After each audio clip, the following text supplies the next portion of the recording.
Most artists know that values and varied edges create depth, but there's a third tool that works even if you haven't mastered either of those yet.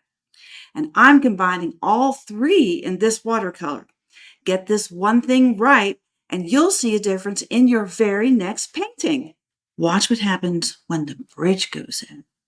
I'm going to work from right to left, and I'm just going to dab in some water to get some cirrus clouds, because I would imagine that you would have some other fluffy clouds even with a storm cloud. So that's what I'm going for.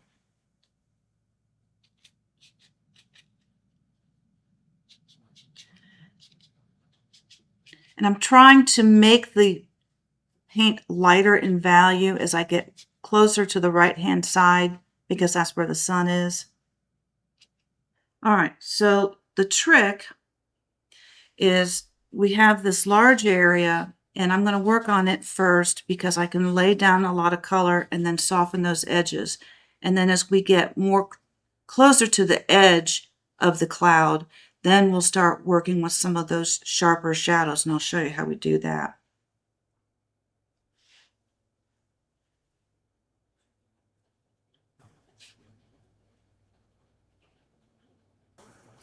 This gray color is a combination of cobalt blue and burnt sienna to make a soft gray color.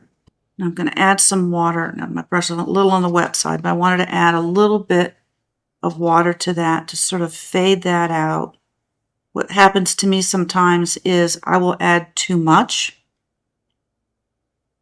and I'll start to get a backwash. But in clouds, backwashes look really neat. So if you get a backwash, it'll probably look good. Underneath the dark shadow on the bottom of the cloud is blue sky that meets the horizon. And remember, clouds are three-dimensional, so shadow will be on the side away from the sun. I almost feel like it doesn't have to match exactly what you see in your reference photo. As long as you get the shadows right and work a little bit delicately. Keep the values of the shadows in your clouds lighter than the value of the sky. That's what makes it work. So this cloud comes up like this, and I am being a bit literal with this cloud, so you can kind of relate what's in the photo versus what I'm doing. So we'll have the sharp edge on the left, and now I'm going to fade out the right side as the light hits it. And then there's some more shadow in between, makes sort of like this conical shape here. If you want to follow along and ask questions as I paint, I do live demos weekly in my school community. The link is in the description. Remember what I said about the shadows in the clouds need to be lighter than the sky? Well, in this case, the shadows in the clouds ended up to be about the same value as the sky. So to compensate, I'm darkening the sky.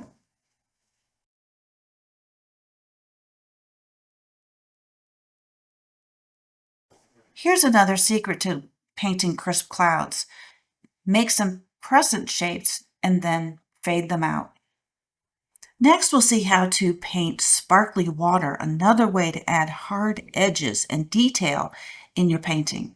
So I've switched to the size, this is a size 14, and I'm completely loading the brush. Looks like I'm going to use up all my pigment. So I'm holding the brush at a horizontal angle. Right now, I'm not going for a dry brush effect. Although if I get some, that's okay. Watch how the hard edges of the sparkling water makes the soft cirrus clouds look far away. The fastest way to establish the midground and the foreground is to use a very wet wash. I'm going to use a combination of raw umber and cobalt blue with a value that's just a little bit darker than what we see in the reference photo, but it will dry 30 to 40% lighter. Now look at how I've got this bead going. By tilting my board, I can get this bead of pigment that I can then work down the paper, and that will help keep the paper wet all the way to the bottom. If I get a dry brush effect, that means that my brush has gotten too dry and I need to reload it. Okay, now I'm going to start dropping in some greens. Putting the greens into an already wet wash, they'll spread and make soft, fuzzy edges. So when I come back later with more details on the foliage, they'll look more three-dimensional. That also helps add depth. Now I'm going to go for my undersea green. Because shadow green is a cool green, it will recede. So we have that cool color that helps the color recede, plus the fact that it is a soft color that also helps it recede and add depth. So we have two things that help it add depth, color, and a soft edge. Now I'm adding an undersea green. I'm blending it a little bit with the shadow green for variety, and also by putting the undersea green in the midground to foreground, that helps bring the colors forward because they're warm, and that helps add depth too. I'm now adding Serpentine Genuine, a lighter and even warmer color, to help pull those colors closer to the viewer, thereby adding even more depth.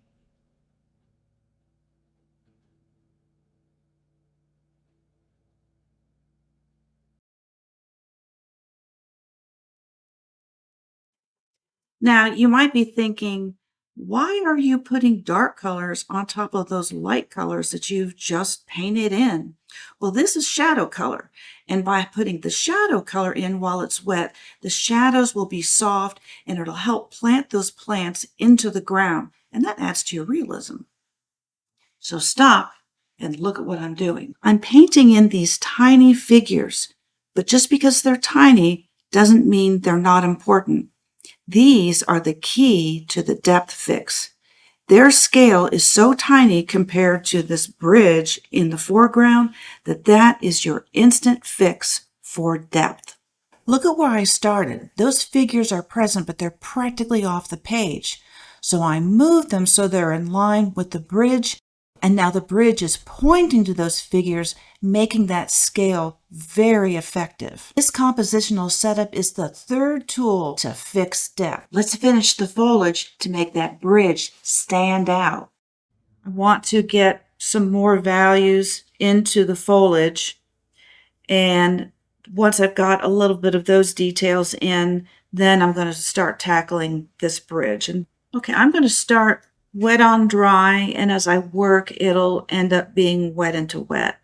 I'm going to put Serpentine Genuine on one side of this brush and Undersea Green on the other. And I will start just dotting in the colors. That'll get us some detail without too much effort.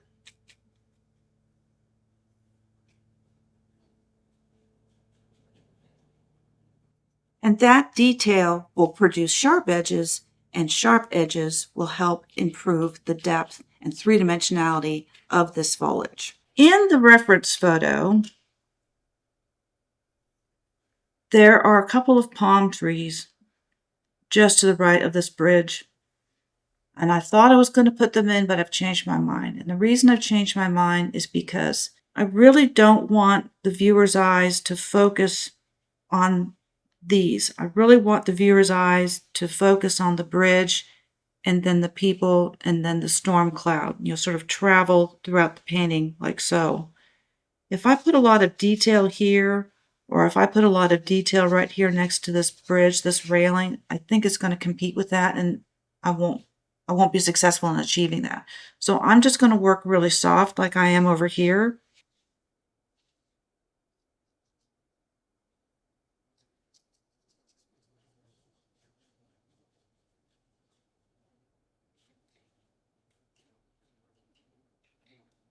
Put in a little bit of cadmium yellow, and I might spatter later as well. But that will help liven this up just a little bit. Because the paint's still wet on the side, as I put in the yellow, it'll spread.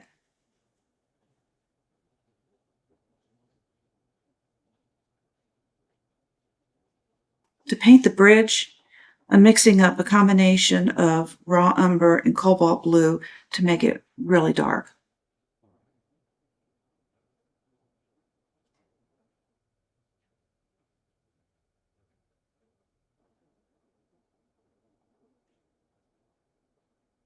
There's a lot of detail in these shadows. I'm just not going to put it in. I don't think it's going to help. Sometimes when I'm doing something that's kind of precise like this and I get a little bit lost, I think it doesn't matter. I think that it will be fine. So I think I got some shadows in the wrong place. I don't think people will be able to tell. So if that happens to you, just tell yourself it'll be fine. People aren't going to notice every single line. And if this kind of detail is tough for you, take a break. That's what I do. I call it getting cross-eyed. When I get that feeling, I just go take a break. Even at this point, we can see that the details of the bridge next to the softness of the foliage is really giving a lot of depth.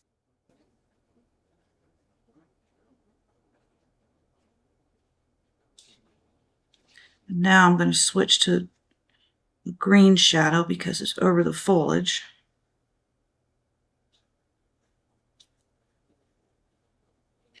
Okay, that's going to get muddy if I don't stop.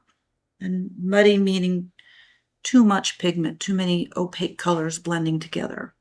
These look like fences that have blown down, and I didn't want to do a whole lot about that, maybe just a few suggestions, not much about it.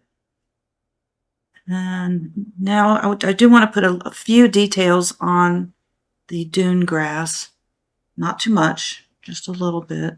And I'm going to hold my brush at the tip so it's more random.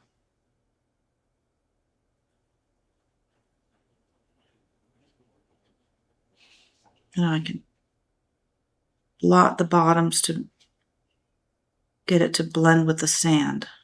Now the cadmium yellow blended a lot, and I like the shapes of it, but I wanted just a little more brightness. The way I'll do that is mix up some of this Dr. P.H. Martin's Bleed Proof White, and I'll spatter it to add some additional light value. That'll add some interest in the foreground and help create depth. Bring up the value a little bit, bring a little more interest into the foreground. So let's look at what we actually did here. The size relationship between this bridge and those tiny figures, that's your instant fix. Even if nothing else in this painting had worked, that alone would have given you depth. But look at what happens when you add the values. The dark shadows and the foliage anchoring the foreground, the lighter values receding towards the horizon. And then the edges, hard and detailed on the bridge, soft and fuzzy foliage as we move closer to the water. Each one added depth on its own. Together, they pulled the viewer into the scene from the very first second. Start with the size relationship on your next painting, just that, and I think you'll surprise yourself. And when you're ready to make your edges work as hard as the size relationship just did, this painting of Adirondack chairs in North Carolina is where I'd start.